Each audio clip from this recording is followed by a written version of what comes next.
The cheese that saved entire villages during winter.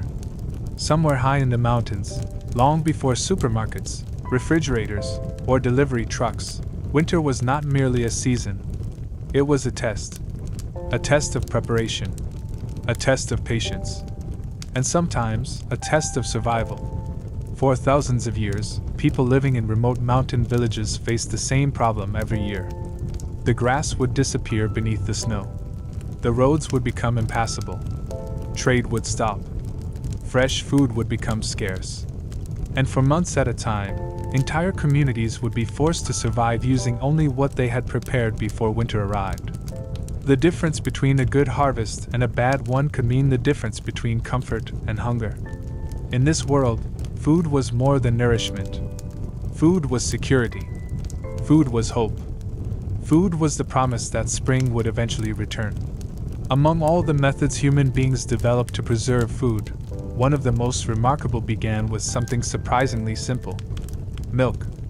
Fresh milk is one of nature's most nutritious foods.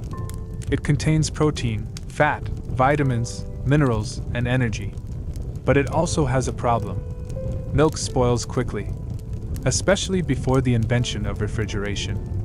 For early farming communities, this created a challenge. Cows, sheep, and goats produced large quantities of milk during warmer months, far more than families could consume immediately. At first, much of this valuable food was wasted. But human beings have always been extraordinary problem solvers. Over generations, farmers began experimenting. They discovered that under the right conditions, milk could be transformed into something entirely different. Something that lasted longer. Something easier to store. Something that could survive the winter. Cheese. No one knows exactly who made the first cheese. Like many of humanity's greatest discoveries, it was probably an accident. One popular story suggests that ancient travelers carried milk in bags made from animal stomachs.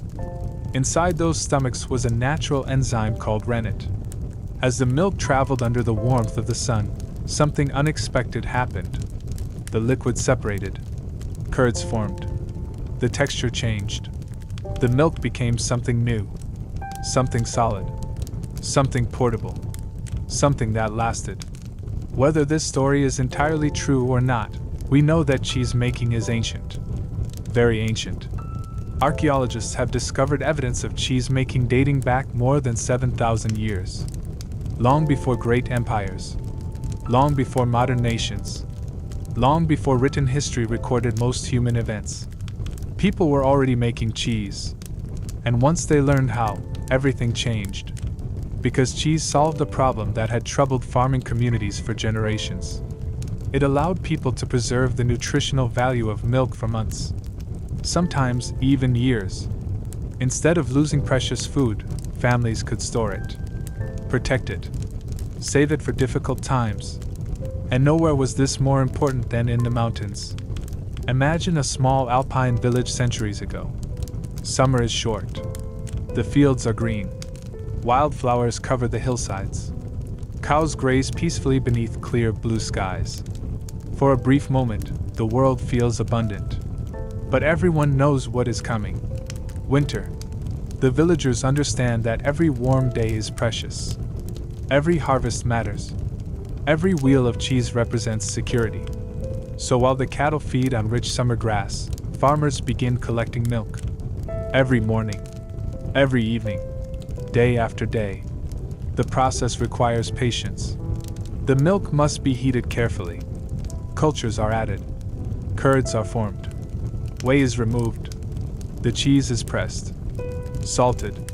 Stored. And then comes the hardest part. Waiting. Weeks. Months. Sometimes years. As the cheese slowly ages, invisible transformations occur. Proteins break down. Flavors develop. Textures change. What began as simple milk becomes something richer, more complex, and more valuable. Time itself becomes an ingredient. And this transformation fascinated people. Because it seemed almost magical. Fresh milk might spoil within days. Yet properly aged cheese could last through an entire winter.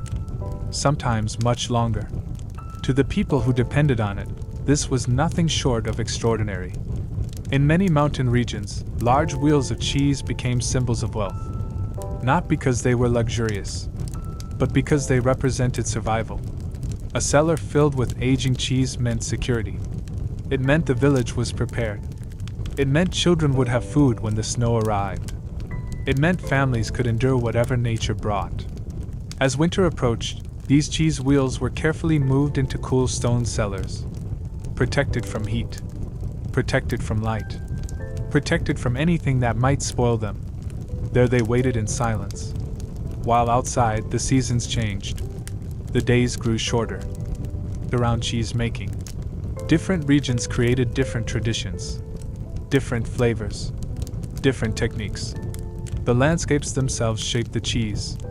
The grasses eaten by the animals, the climate, the altitude, the seasons. All of these factors influenced the final product.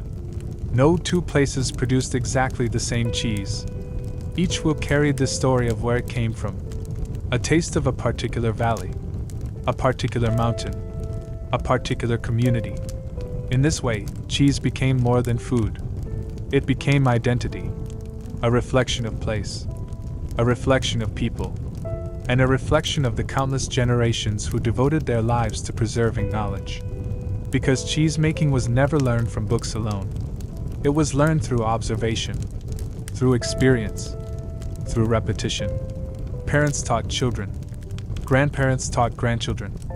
Skills passed from one pair of hands to another, year after year, century after century. The recipe was important, but the wisdom was even more valuable. How warm should the milk be? How long should the cheese age? How should it be stored? How does one recognize the difference between success and failure? These were lessons that could not always be written down. They had to be lived. And so the tradition continued. Not because it was fashionable. Not because it was trendy. But because it worked. Because it helped people survive. Because it turned a fragile food into a reliable one. Because it transformed abundance into security. And because every winter, the villagers were reminded of a simple truth. The food prepared during summer would determine the comfort of winter. The choices made today would shape tomorrow. The cheese aging quietly in the cellar was not merely food. It was preparation. It was resilience. It was trust in the future. And for countless generations living among mountains and snow, that trust meant everything.